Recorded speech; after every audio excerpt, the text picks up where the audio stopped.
I'm here with Dr. Elaine Aron, the author of international bestseller, The Highly Sensitive Person and The Highly Sensitive Person in Love. We also are releasing our latest documentary, Sensitive Lovers, a deeper look into their relationships. But one thing we're not talking about in this documentary is what a lot of people are going through right now, sheltering in place, going through this quarantine, through this crisis. And it's putting a lot of stress on a lot of relationships. Even the best of the relationships, I think, are now suffering because people are feeling irritable. They're feeling a lot of fear, uncertainty. Elaine, could you go a little bit into that and tell us how we can preserve our sanity? Well, that's a good way to begin with preserving our sanity, because the first thing we have to recognize and with a partner or anyone that we happen to be with, and I won't talk about too much about families with children, except to realize that whatever's going on with the two people who are partners, that's affecting any children around too. And so it's really important how you handle conflicts, which are certainly going to come up. Not to do too much of that in front of young children. With older children, to have a family meeting to discuss the conflicts is often good. But I'll focus now on partners. We know from China that the divorce rate has spiked since they've come out of quarantine and been able to start those processes. We know that this is a very hard thing for couples to be together so much. A few will come out of it better than ever. And you want to be one of those couples. You want to be part of one of those couples. And that means using some real skill and some awareness. So one skill is simply being aware of the stress that you're under, taking that into account, not judging too much how the other person is reacting to it.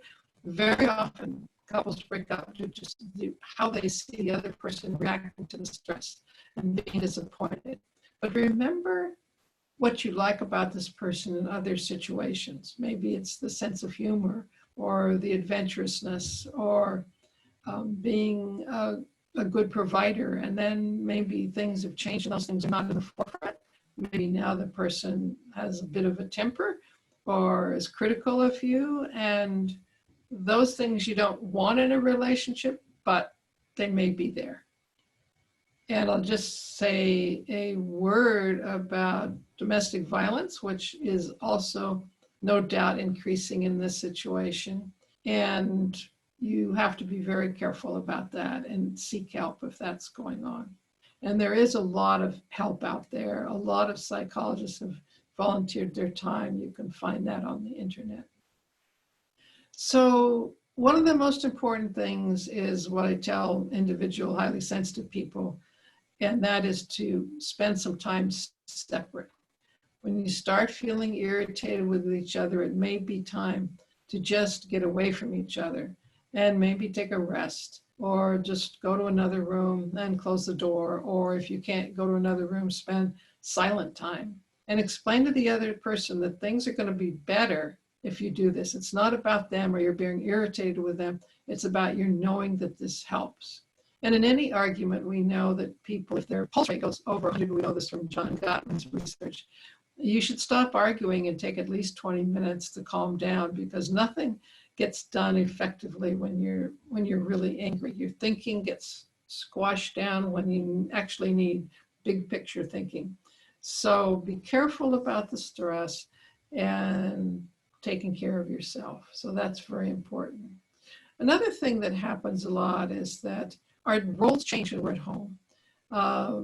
Maybe someone's working from home.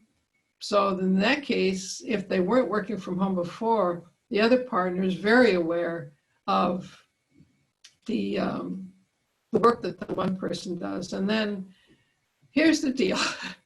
There's what we call drudgery, craft, and calling. Now, drudgery is, you know what it is. You get no joy from it, just has to be done. Craft is something you're good at, and so you get pleasure out of doing it because you're good at it. And calling is the thing that you really, really, really were born to do, kind of.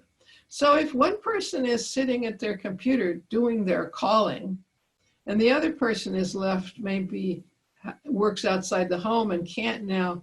And so that seems like they're the natural person to do the drudgery. No, it's important that drudgery be divided up. And if the person who doesn't have a job from home to do, they can spend time learning more about whatever is important to know about it, maybe ordering food, maybe finding out what's going to be fun to do in the evening. And I'll talk more on another video about the positive things you can do. I'm focusing more on the negative, but power issues really can come up. And I talk about ranking and linking, and we want mostly to be linking with our partner, but naturally we rank now and then one way or another according to who's best at something. In fact, we'll talk about who's best at being anxious and careful, because that's a big issue now. Like, do you agree on how much the groceries have to be sanitized before you use them? So you might say, it's good for the more anxious person to do that because it'll be more carefully done. But if it's causing conflict, if the other person can't accept the stringency of the more anxious person, then it might be good to give the stringency problem over to the other person and let them be responsible for everyone's safety. It may kind of correct that. The most important thing really is to be careful about your communication. One couple psychologists talked about when you're under stress and you begin a conversation by being vulnerable, that begins the conversation. So if you say, I am just freaking out, I'm so upset and I just feel like I need to talk with you, that starts a conversation. If you start it with anger, I'm having all these feelings, I just don't think you ever want to listen to my feelings. Now you've created an enemy right there. And if you just decide not to talk, you're withdrawing, and that's also bad for relationships. So you really want to try to be vulnerable in these times and talk about your feelings. It will really help. John Gottman, who I like a lot, has talked about what he calls the 4 horsemen of the apocalypse in relationships. And he says, I wrote them down. He says, being critical, I mean, that's so easy to do, but try to bite your tongue when you're feeling critical. Contempt, respect is really another way of describing love, and contempt is really another way of saying you don't love someone. So be careful about that one. Defensiveness, that's, it's, I didn't do that, you did it kind of thing. We're protecting ourselves from shame, which is such a horrible feeling that we never even talk about shame. But that is what a lot of human interaction is about, is avoiding ending up being shamed by not being polite, or by chewing your food with your mouth open, or by being accused of not being very good in a relationship. And then we get defensive. And the last one, which is really what we call stonewalling, which is refusing to talk about the issues.